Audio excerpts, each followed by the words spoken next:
കുട്ടിക്കാലത്ത് ഇംഗ്ലീഷ് പഠിക്കുന്ന സമയത്ത് ഞാൻ ചെയ്ത വലിയൊരു മിസ്റ്റേക്ക് ഉണ്ടായിരുന്നു.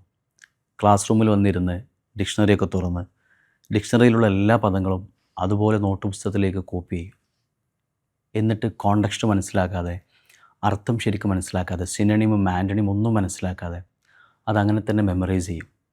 എന്നിട്ട് ഗ്രാമർ നിയമങ്ങളും അതുപോലെ കാണാതെ പഠിച്ച് സെൻറ്റൻസുകൾ കൺസ്ട്രക്റ്റ് ചെയ്യും. എന്നിട്ട് ക്ലാസ് റൂമിൽ എന്ത് ചെയ്യും? എഴുന്നേറ്റ് ഇംഗ്ലീഷിൽ എന്തൊക്കെയോ പറയും. മീനിങ്ങോ കോണ്ടക്സ്റ്റോ ഒന്നും നോക്കില്ല. പക്ഷേ ഗ്രാമർ നിയമങ്ങളൊക്കെ കറക്റ്റായിരിക്കും. ഞാൻ യൂസ് ചെയ്യുന്ന പദങ്ങളൊക്കെ ഭയങ്കര അഡ്വാൻസ്ഡ് വൊക്കാബുലറീസ് ആയിരിക്കും, കൊളൊക്കേഷൻസ് ഒക്കെ ഉണ്ടാവും.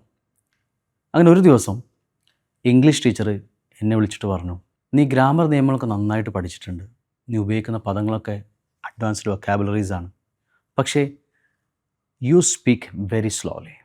നീ വളരെ പതുക്കെയാണ് സംസാരിക്കുന്നത്. നീ തെറ്റുകളെക്കുറിച്ച് കോൺഷ്യസ് ആണ്. You speak perfect English, you know every rules of the grammar, പക്ഷേ യു സ്പീക്ക് വെരി സ്ലോലി. എന്നിട്ട് എന്നോട് പറഞ്ഞു, നീ അവനെ നോക്ക്, അവൻ നല്ല ഫ്ലുവൻ്റായി സംസാരിക്കുന്നുണ്ട്, പക്ഷേ അവൻ്റെ അടുത്ത് കുറച്ച് മിസ്റ്റേക്കുകളൊക്കെ ഉണ്ട്, but he is very confident, he has fluency. അന്ന് ഞാൻ മനസ്സിലാക്കി, ഫ്ലുവൻസിയും അക്യുറസിയും രണ്ടും രണ്ട് കാര്യങ്ങളാണ്. പിന്നീട് കാലങ്ങൾ കഴിഞ്ഞ് ഞാൻ ഇംഗ്ലീഷ് പഠിപ്പിക്കുന്ന സമയത്തും ഞാൻ ഏറ്റവും കൂടുതൽ ഫോക്കസ് ചെയ്തത് ഫ്ലുവൻസി വേഴ്സസ് അക്യുറസി, ഈ രണ്ട് കാര്യങ്ങളാണ്. ഫ്ലുവൻസി എന്ന് പറയുന്നത് നമുക്ക് ഫ്രീ ആയിട്ട്, മിസ്റ്റേക്കുകളെ പേടിക്കാതെ ഫ്രീ ഫ്ലോയിങ് ആയിട്ട് സംസാരിക്കാനുള്ള ഒരു സ്കില്ലാണ് fluency. Sometimes we may make some mistake, we may have some doubts in our mind when we speak, but if you are fluent you are confident. നമുക്ക് വേണ്ടത് ഫ്ലുവൻസി ആണോ അക്യുറസി ആണോ എന്നൊരു ചോദ്യം ഉണ്ടാവും.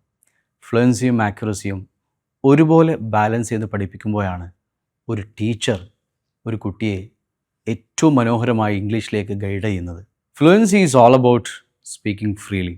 Four example, I say yesterday I go market, I buy some fruits. Grammatically ഒരുപാട് മിസ്റ്റേക്കുകളുണ്ട്, but he spoke with fluency. When we come into the aspect of accuracy, we speak yesterday I went to market and I bought some groceries. So, fluency versus accuracy. Teachers ഏറ്റവും പ്രധാനമായി ശ്രദ്ധിക്കേണ്ട വിഷയം, we first concentrate on fluency. Let them talk, let them speak, let them express themselves. അവർ പറയട്ടെ, കൂളായി സംസാരിക്കട്ടെ, fluency അവർ build ചെയ്യട്ടെ. Automatically they can concentrate on accuracy. So, ഫ്ലുവൻസിയും ആക്യുറസിയും ഒരുപോലെ പ്രധാനപ്പെട്ടതാണ്.